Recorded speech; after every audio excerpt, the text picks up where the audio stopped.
18 bizarre royal traditions no one outside the family understands. From weighing guests before and after Christmas dinner to informing the palace bees about family events, the royals follow some unbelievably weird and wacky rules and rituals. Their lives are dictated by centuries of unusual etiquette, superstitions, and entirely impractical protocols. While many royal traditions are steeped in history and have symbolic meanings, others seem to make absolutely no sense at all in the modern world. Some of their quirky practices will have you scratching your head, while others are so outlandish you'll think I'm making them up. But nope, I'm going totally by the books on this one. Here are 18 bizarre royal traditions no one outside the family understands. Number 1. Weighing before and after Christmas dinner. One of the most bizarre traditions upheld by the British royal family involves weighing guests before and after their Christmas dinner. This peculiar custom was started by King Edward VII in the early 1900s with the intention of ensuring his guests thoroughly enjoyed themselves and ate heartily during the holiday feast. Edward VII, who reigned from 1901 to 1910, is said to have been a lover of fine food and lively celebration. As the story goes, he wanted confirmation that his guests left the dinner table feeling merry and sated. So he had his guests weighed before the meal began, and again once plates were cleared away. Any guests who hadn't gained a few pounds were gently chided for not indulging enough in the royal hospitality. Number 2. No shellfish. One of the firmest food rules adhered to by the British royal family is the outright ban on consuming any type of shellfish. This prohibition stems from the legitimate health concern of avoiding potential food poisoning from improperly handled or undercooked seafood items like shrimp, lobster, crab, and oysters. As public figures constantly in the spotlight, the royals simply cannot afford to have an unfortunate run-in with food poisoning derail their tightly scheduled obligations and official duties. An illness affecting the monarch or another senior royal could potentially be disruptive on a national scale, so it's deemed a safer policy to avoid high-risk items like shellfish entirely. The no shellfish edict was strictly enforced by the late Queen Elizabeth. Number 3. 6 ravens must live at the Tower of London. One of the most peculiar and long-standing traditions linked to the British royal family is the century-spanning legend that the kingdom and crown will fall if the ravens ever abandon their post at the Tower of London. This superstition is so firmly upheld that by royal decree, at least 6 ravens must be kept at the Tower grounds at all times to prevent this hypothetical catastrophe. The raven legend dates back to the reign of King Charles II in the 17th century. The story goes that after defeating the parliamentarians and reclaiming the throne in 1660, Charles was informed of an ominous folktale. He was warned that the Tower of London's fortress and the entire kingdom would fall into chaos if the resident ravens ever departed their roost. Ever since, a raven master's been entrusted to keep close watch over the Queen's ravens and ensure their numbers never dip below 6. Number 4. Monopoly is banned.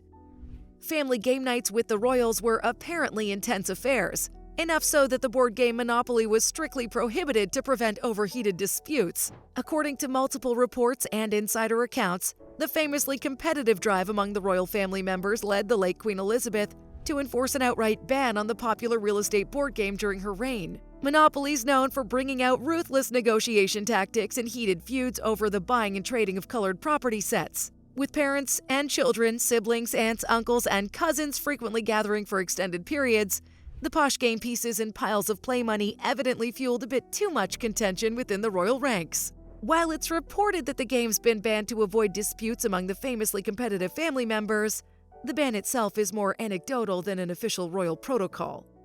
Number 5. Garlic is mostly off the menu.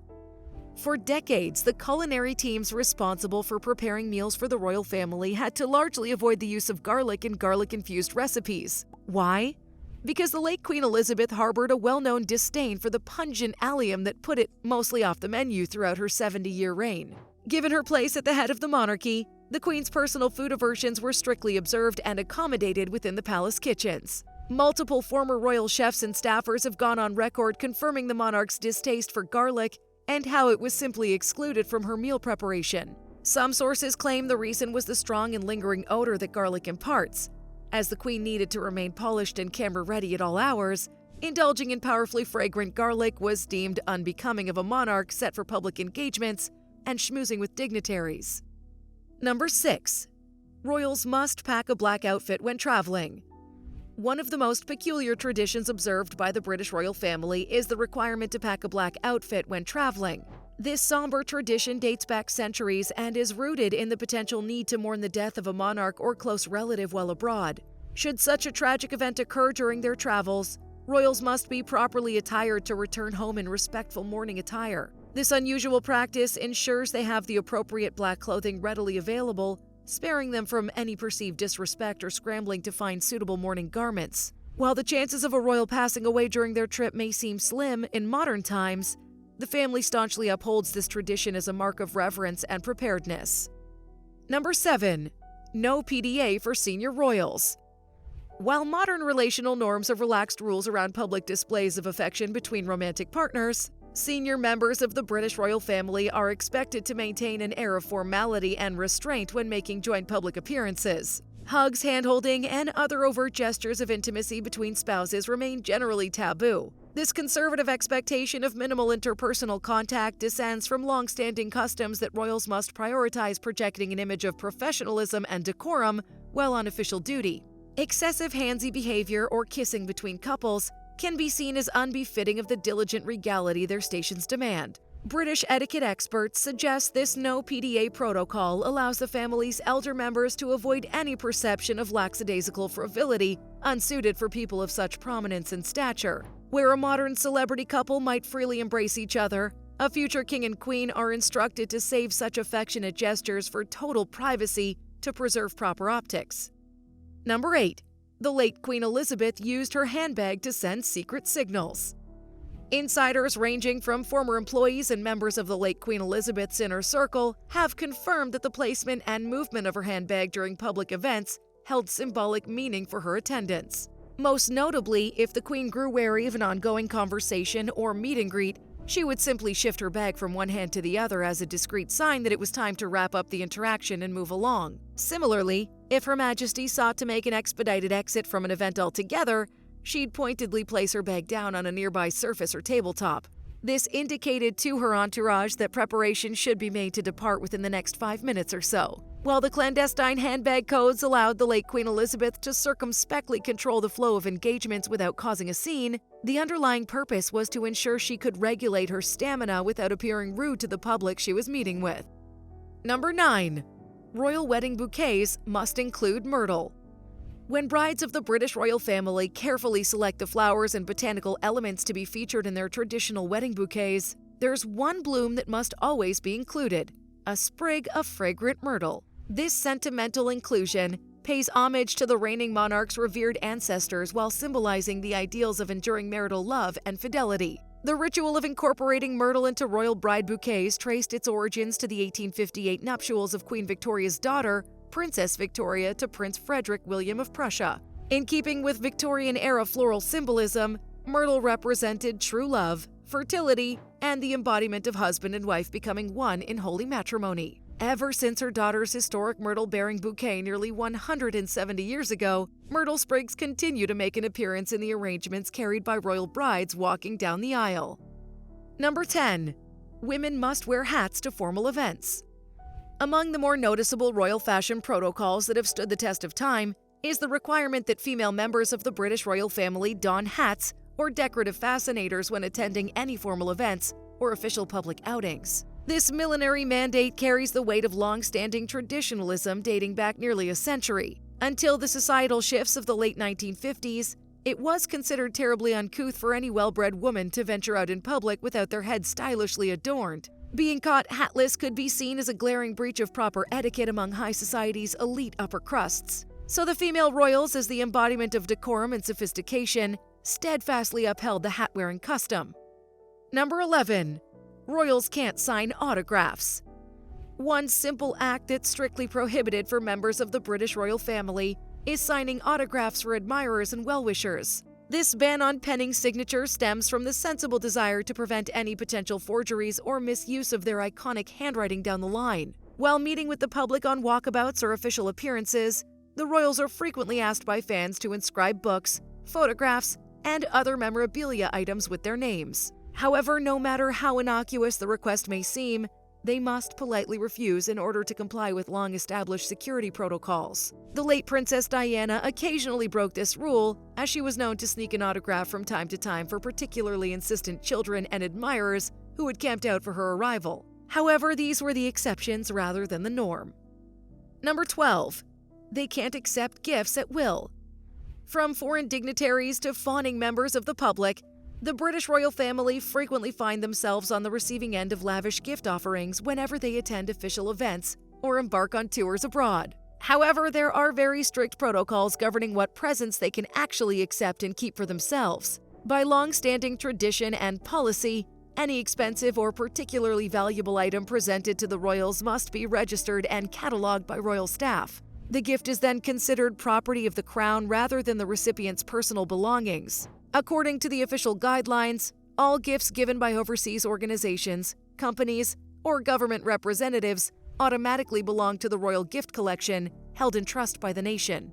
So a flashy new car or exorbitant piece of jewelry doesn't actually become the private possession of its intended royal. Number 13. Opening presents on Christmas Eve. In a festive nod to the German heritage of the royal family's ancestral lineage, Christmas gifts among the Windsors are traditionally opened on the evening of December 24th, rather than the morning of the 25th like most British households. The annual Christmas Eve gift exchange typically kicks off in the afternoon at one of the royal residences, following the family's customary mid-afternoon tea service. With all the generations gathered in one room, gifts are handed out and unwrapped while still leaving plenty of time for everyone to relax and savor their new items before the evening festivities kick off. This stately ceremonial exchange is a nod to the holiday customs of Queen Victoria's German-born husband, Prince Albert, who brought his native Yuletide traditions with him upon marrying into the British monarchy in the 1800s. The royal relatives carried on Albert's prescribed Christmas Eve timing for generations thereafter. Number 14. The Master of the Swans. Among the many highly unique titles and roles within the royal household is that of the Swan Master or Master of the Swans. This peculiar position is tasked with conducting the annual census and welfare review of the ancient swan population found swimming along the River Thames in England. The traditional swan-upping ceremony sees the royal swan master and accompanying crew row up the river in traditional skiffs over 5 days between July and August. The aim is to carefully count the number of swans and their nesting sites, while also routinely screening the birds for any injuries or ailments requiring care. With origins dating back to the 12th century, swan-upping is considered one of the longest-running census rituals of its kind still implemented today. The iconic mute swans along the Thames once served as a valuable food source for royals and nobles during the medieval era. For that reason, ownership of swans was closely regulated by the crown. Though no longer harvested for consumption, the annual swan survey continues primarily as a ceremonial tradition, in addition to fulfilling genuine conservation and environmental protection purposes for the now thriving swan population along Britain's famous Central River. Number 15. 2 heirs can't travel on the same plane. When multiple members of the British royal family embark on international travel, there's one foundational security protocol that takes firm priority over all others. No 2 direct heirs on the throne can travel together on the same airplane. The restriction that spares heirs from the same flight path is a pragmatic precautionary measure rooted in the chilling hypothetical scenario of an aviation disaster or accident occurring. Should something catastrophic happen in the air, having multiple heirs perish simultaneously would throw the critical line of succession into an unprecedented crisis. So while the reigning monarch like King Charles may travel aboard one jet, someone like his heir, Prince William, Prince of Wales, and second-in-line Prince George would need to fly on an entirely separate aircraft for their family outings overseas. That way, the royal family always retains clear heirs in waiting on the ground should an emergency situation ever unfold. Number 16. Never complain, never explain. While it's never officially codified as an ironclad royal statute, the long-standing British monarchy mantra of never complain, never explain has become an entrenched unofficial policy under which the royals govern their public image and responses to controversies or rumors. The never explain portion refers to the family's steadfast refusal to dignify gossip or unsubstantiated tabloid fodder with any response whatsoever, lest they validate the speculation or give it further oxygen. By keeping mum on such matters, they let unfounded rumors fizzle out. Similarly, the never complain clause serves as a reminder that members of the royal household must always maintain a stiff upper lip decorum in the face of scrutiny or negativity from the public. To outwardly gripe or lash out risks appearing petulant or unbecoming of someone in such an elevated, prestigious station. Instead, the royals are expected to rise above any slings and arrows with resolute poise and steady silence. If something truly egregious does come to pass, their responses are typically measured briefings or infrequent press statements parsed through official palace communication channels. Number 17. Royals must master a curtsy or bow. From childhood onward, members of the British royal family are meticulously trained and schooled in the proper protocols for greeting fellow royals, aristocrats, and visiting dignitaries through the symbolic gestures of curtsying for females or bowing among males.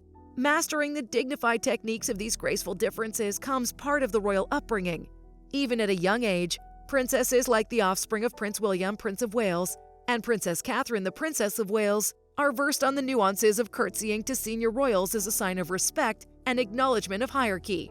The training establishes specific depths and angles young royals are expected to lower their bent knees and curtsy for different rankings. For example, a deeper bend of 45 degrees or more would be required for the likes of King Charles versus a shallower curtsy for someone like Princess Anne. Failure to properly execute these dignified greetings can be seen as a major breach of proper manners and etiquette within aristocratic circles. Number 18. The royal beekeeper must inform palace bees of major events. In what is undoubtedly one of the most peculiar royal occupations of them all, Buckingham Palace employs an official royal beekeeper, whose strangest duty involves informing the resident hives of bees about major events happening within the royal family's ranks.